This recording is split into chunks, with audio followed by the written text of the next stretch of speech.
Hello, book nerds. Welcome back to the channel. Today, we're playing a fun little game.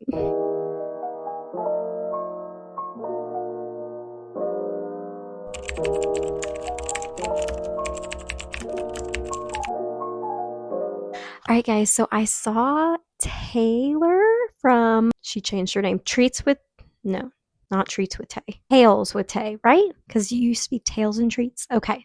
Tay. We saw Taylor doing the Battle of the Books video, and it looked so much fun. I believe this originated from Lovely Day with Holly. I'll leave both of them down below, but I'm going to try to do my own. I decided to pick the year 2023 to start off with to battle my books against each other. This was the year that I started BookTube about halfway through the year, and I also started to read more as an adult. So I think I have 42 books this year. So since I started reading and doing BookTube, this was definitely the least amount that I've read in a year. So starting with the easiest one. So some of these books are going to be quite different. I did not really start reading Christian fiction until last year, this year. Very more recent, getting more into that. There might be some spaced ones, but I have always read nonfiction, so that'll still be there. I just kind of put a bunch of papers. I didn't even really fold them or anything because I was like, what's the point? And I'm going to pull them out, pull two, read the two. We're going to pit them against each other, and I'll pick which one, and I'll separate which one won and which one lost. And then all the winners will then again pit against each other, and it'll just keep going like that until we have one book standing. So it's pretty self-explanatory. I hope you guys enjoy. I love watching these videos. So we're just going to get into it. And if I can even grab one of these. And there we go. All right, the first book we have here is Dork Diaries, Tales from a Not So Popular Party Girl by Rachel Renee Russell, which that was one of my childhood books that I remember liking, and I reread it, and I was very much overwhelmed and kind of sitting here am I going to let my daughters read this? I don't know, because there's a lot of jealousy and pettiness and just not the greatest examples, so... And then next we have Narrow Gate, Narrow Way by Paul Washer. This was a Christian nonfiction, a very short one. I believe it's one of his sermons turned into a book or something, but I really enjoyed this one. So Narrow Gate, Narrow Way by Paul Washer is for sure going to win this round. I'm going to put the ones that win over here. All right. Okay, I think, is that two? This is two. Okay. Church Membership, I think this has a longer name, by Jonathan Lehman, just kind of going over the importance and why you should be a member of your church. Another Christian nonfiction book. And Always and Forever, Laura Jean by Jenny Han. This is the last. I have this still, the last in To All the Boys I've Loved Before series, and I'm going to be honest with you, the last one majorly disappointed me. Oh my goodness, I was so mad at so many things. I felt like they changed character growth and characteristics just to kind of push this feministic side and kind of crushed some of the relationship. I hated it. I thought it was the stupidest thing. So I'm going to go with Church Membership again by Jonathan Lehman, which is funny because only nonfictions have won so far. So that's an interesting thing. We'll just see how the pile continues to grow. I think this was a pretty big year for me for nonfiction. All right, next we have The Secret of the Old Clock by Carolyn Keene. This is the first in the Nancy Drew series, which I loved reading Nancy Drew as a child, so this was me rereading it, which it's still been a couple of years since, but I've always loved Nancy Drew. So, and then another nonfiction, Reimagine What the World Would Look Like If God Got His Way by Bryn Crow. First off, I've never liked that title. I feel like there's too many implications of against God's sovereignty for that title. It wasn't an awful book, but there were some problems that I had with it, so I'm definitely going to be going with The Secret of the Old Clock by Carolyn Keene. So the next one we have is 21 Great Leaders by Pat Williams. This is another nonfiction. It was written by a Christian man, but it's not necessarily a Christian book. Some of the leaders have Christian ties, but it's just going over 21 great leaders and characteristics and things that you can learn from it and everything. It was okay. I don't remember a ton about it, and a ton didn't stick with me, but I enjoyed it at the time. And then we have Where the Crawdads Sing by Delilah Owens, or Delia Owens. It's not Delilah, it's Delia. Sorry. This is a hard one because I did not love this book when I read it the first time. I found there was a lot that I didn't like about it. It is a book that I've occasionally thought of and been like, oh, that was done well. And I remember thinking that the writing wasn't bad. So it's one that I've thought, if I read this again, would I like it more, or would it just signify, oh no, this is why I hated it, and I was just only remembering a few things that I liked. So this is kind of hard. I think I'm going to go with the Great Leaders one though. Just stack our pile more with nonfiction. The Ever-Loving Truth by Vodi Bakum, another Christian nonfiction, a fantastic Christian nonfiction. And The Little Prince by Anton de Saint-Exupéry. Okay, I know I butchered his name very badly and I profusely apologize. I'm definitely going with The Ever-Loving Truth by Vodi Bakum though. I'm sorry. This was just definitely one of the top nonfictions I've read. Really inspiring, really great, really sound biblical truth throughout it, and very applicable to our world. Little Prince was cute. It was my first time reading it, and I read it like with my girls, but not an all-time favorite. It doesn't beat The Ever-Loving Truth. So, all right. I think that's two. The Phantom of the Opera by Gaston Leroux, which this is a classic novel. I think, ooh, I have three. Hold on. I think many of you have probably heard of it because they made a big Broadway production out of it, which funnily enough, even though I'm a theater nerd to the max, never watched Phantom of the Opera. I own it. Haven't watched it yet.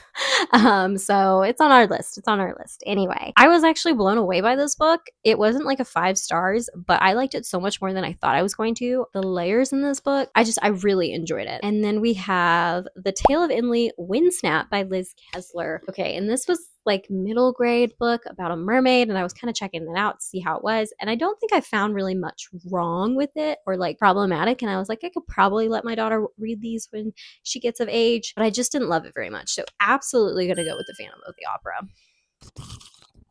Next we have Aragon by Christopher Paolini and Waiting for Tom Hanks by Carrie Winfrey.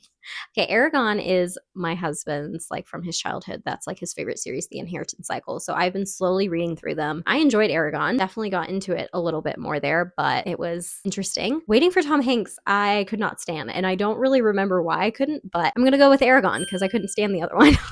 All right, let's see what is next. Okay, I have Unbroken by Laura Hillenbrand. This took me over a year to read because it is a nonfiction on World War II. It's very like heavy and a lot of info dumping and a lot of details, but it was so good and so well done. I really highly recommend it. And then the second one I have is Close Up on Murder by Jessica Fletcher and Donald Bain. This is a Murder, She Wrote little novel. This was fun, light, much like the show, but I'm absolutely going with Unbroken by Laura Hillenbrand because that was just fantastic. So next I have Winter Garden by Kristen Hanna, and then The Family, God's Masterpiece by Helen D. Bobb. Okay, so Winter Garden was my first Kristen Hanna, and I was okay with it. It was all right. Nothing amazing. There were some things about the relationships that bothered me, and I really did like how the story wrapped up, but The Family, God's Masterpiece was really good nonfiction. Just very simplistic, like straight to the point, and very well done, and it's one I really want to reread. So I'm going to go with The Family. All right, let us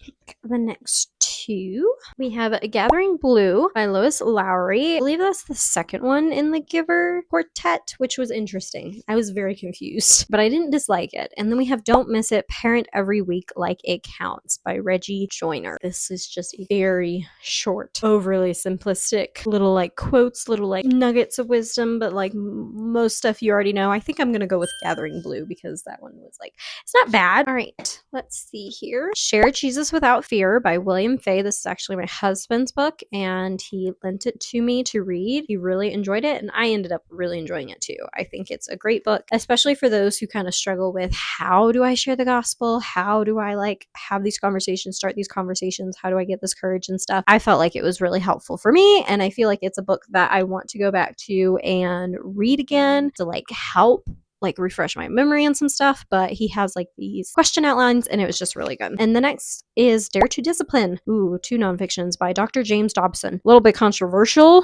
I've heard this book is, but I personally really liked it and found a lot of helpful things in it. I am going to go with Share with Jesus Without Fear though for the winner because I liked that one a little bit more. This was definitely my year for nonfiction. There's been so many nonfiction so far. Is that just 2? I think that's just 2. A Guide to the Birds of East Africa by Nicholas Drayson. I picked this one up at Second and Charles when I lived in North Carolina. I picked it up because of the cover, because it was super cheap and I loved the cover. It was such a cute cover. This was kind of a really slow, mundane story. I think it had a few little content things in it, but I can't remember what. It wasn't anything that stopped me reading it, but it was just a really slow story and it was not my favorite. I think I ended up giving it like a 2.75 or a 3. Ooh, and it's going up against Where the Red Fern Grows by Wilson Rowse, which is a classic middle grade novel. Absolutely gonna win. I loved this novel. Definitely content warnings. It's middle grade, but I would not suggest for younger middle grade because there is some graphic stuff in here and it just deals with death of pets and stuff like that overall. But such a fantastic story, and Wilson Rowse has a way with words. I really enjoyed it. It's one that I shared with my husband and he really enjoyed it too. So, ooh, 1984 by George Orwell. This was a recommendation by both my husband and my father. And Know What You Signed Up For by Megan M. Brown. This was a military book that my pastor gave me at the time. And honestly, I felt like out of the military books that I've read, it was one of the better ones, but that's still not saying much because I don't think they're very good. I liked it okay, and I found some good wisdom. It definitely didn't get on my nerves as most of them do, but I'm definitely going to go with 1984 because that is, while hard to read at times, Orwell's writing can be kind of chunky in sections within the book, I still loved it, and it's a fantastic book. So, all right. Ooh. The Cheat Sheet by Sarah Adams. This was like when I discovered, oh my gosh, there's clean closed store romance, and I adore it. And this is still to date one of my favorite books. Definitely has some innuendo and joking stuff in it, which doesn't always bother me. Depends on how it's done. But if that does bother you, then it could not be the book for you, but I love it. Love, love, love it. If you have my type of sense of humor, you probably won't be bothered. And then What Was the Vietnam War by Jim O'Connor. So this was a little one of the Who, What, Where series about the Vietnam War, which I was very interested in. My papa was in the Vietnam War, but it was one of those things where, like a lot of other people, he would not talk about it. I was very interested. It's not a war that's really publicly discussed in a lot of ways. So I found that very interesting and I did enjoy this book, but the cheat sheet is still winning. Because I love the cheat sheet. And then we have The Babylon Bee's Guide to Democracy by the Babylon Bee. This is a satire book, guys. If you're mad that this is here for me, then go ahead and be mad. Because honestly, like, I can't. This book is hilarious, okay? It pokes fun at everyone, and if you're not okay with that and you get offended easily, it's not the book for you, but this is my jam, and I thought it was hilarious. And then The Wedding by Nicholas Sparks. So this is kind of like book 2 of like The Notebook, which I haven't actually read The Notebook. I've seen the movie, and I have some problems with it, you know, the cheating trope for crying out loud, but I felt like The Wedding was better. It didn't have as much of that, and I did like it. I think it's one of his better novels that I've read. That being said, Babylon Bee is winning all the way. And then we have The Abolition of Man by C.S. Lewis. This was one of his nonfictions and a recommendation from my brother Connor. And then The Old School Life in the Sane Lane by Bill O'Reilly. This was a fun, silly little go pick up a book and something else for each other at like a Dollar Tree little date thing that me and my husband did on the way back from grocery shopping once. And it wasn't actually like horrible book, but I'm gonna pick The Abolition of Man. So we're getting there, guys. Is that? No, that is more than 2. What is going on? I cannot grab just 2 apparently. Roaring by Lindsay Duga, which I did actually enjoy this one pretty well. It's kind of like a fantasy mafia type of thing. It's very interesting. Clean. There was one part that was a little bit like on the edge of not being clean, but it stopped. So I did enjoy this pretty well. But it's up against The Magic Strings of Frankie Presto by Mitch Albom, which, oh my gosh, I adored. I would absolutely pick Magic Strings of Frankie Presto.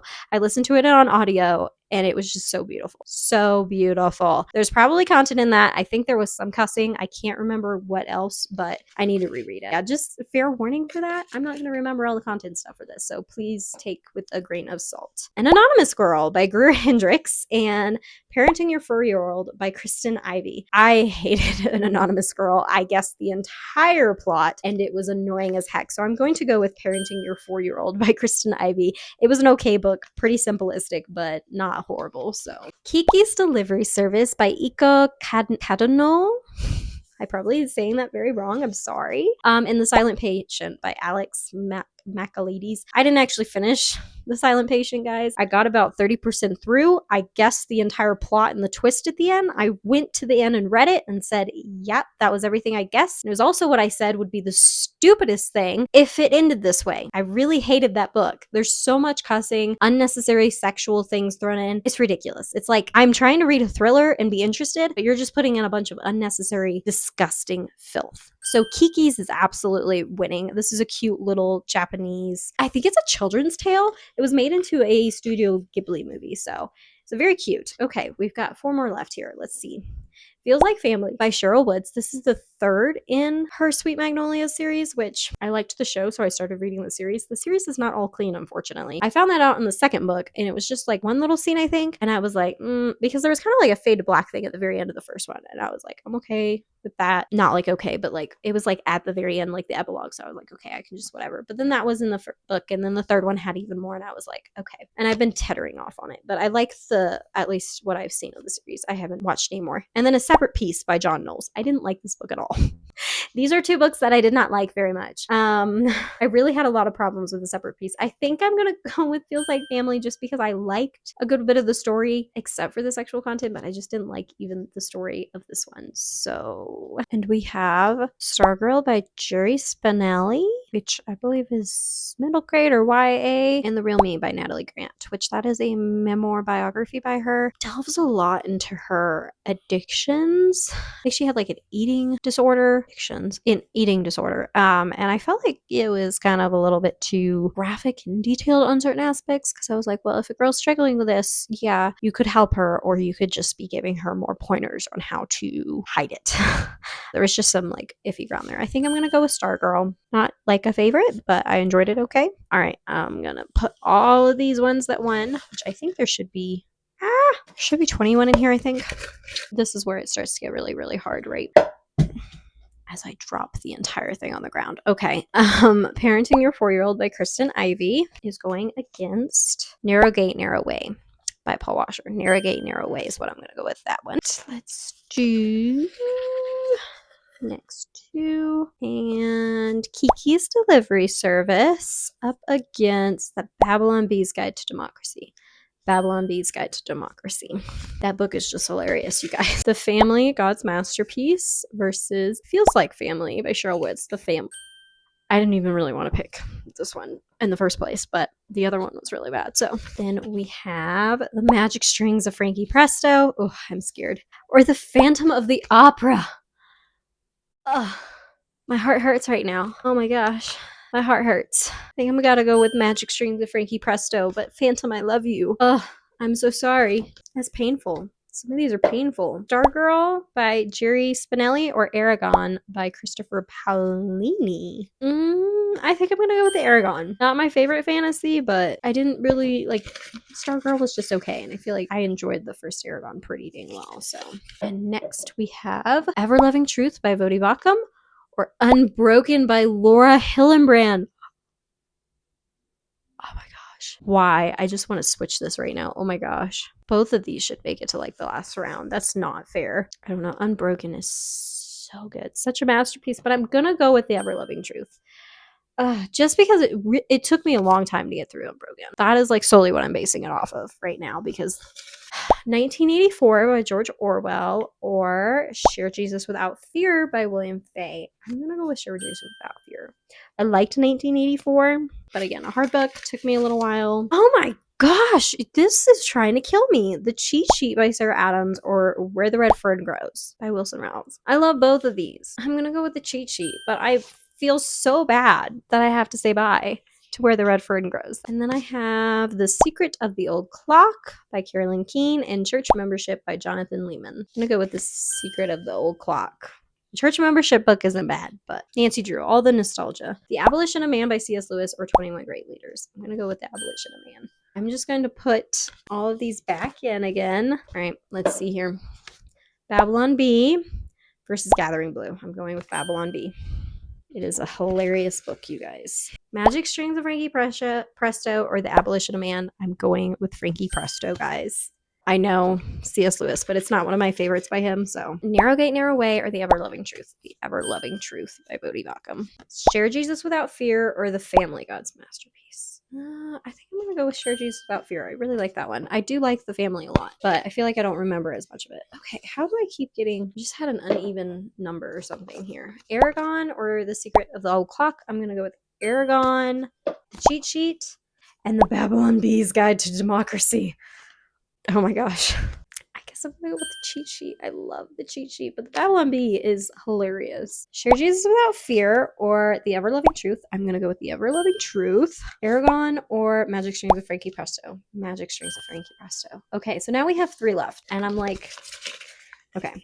So we have Ever Loving Truth or Magic Strings of Frankie Presto. I think I like Magic Strings of Frankie Presto. And then we have Magic Strings of Frankie Presto or the cheat sheet.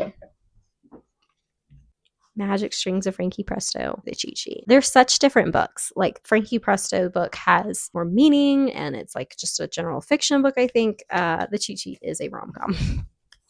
So I think I'm going to go with the cheat sheet. It's one of my favorite books. And I did not give, when I first read it, Magic Strings a 5 stars. And I can't remember why I didn't. So I'm sure there's a reason to that. So I'm going to give the cheat sheet. So the cheat sheet is first. Magic Strings of Frankie Presto is in second place. And what was the last one that I pushed aside? The Ever Loving Truth by Bodhi Bacham is third. So those are my top books, the battle of the books for 2023. This was hard, especially when you start to get down to the nitty gritty. Oh my goodness. And especially because you're sitting here and you're like, well, I don't want certain books to go up against each other because then I have to like say bye to one of those. And there were some of those that definitely should have probably waited longer, but that's just like the fun of it, is that sometimes a good book has to go early for a better book. So I enjoyed this. I hope you guys enjoyed this. Let me know in the comments if you guys enjoyed this. Go check out Taylor's videos of these two. Love hers and the original creator, Lovely Day with Holly, I believe. Check them out too if you like these types of videos. I do think, just because I like and enjoy it, hopefully you guys do too, but I think I will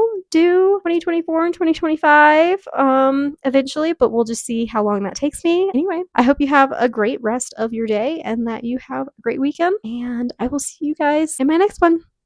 Bye guys.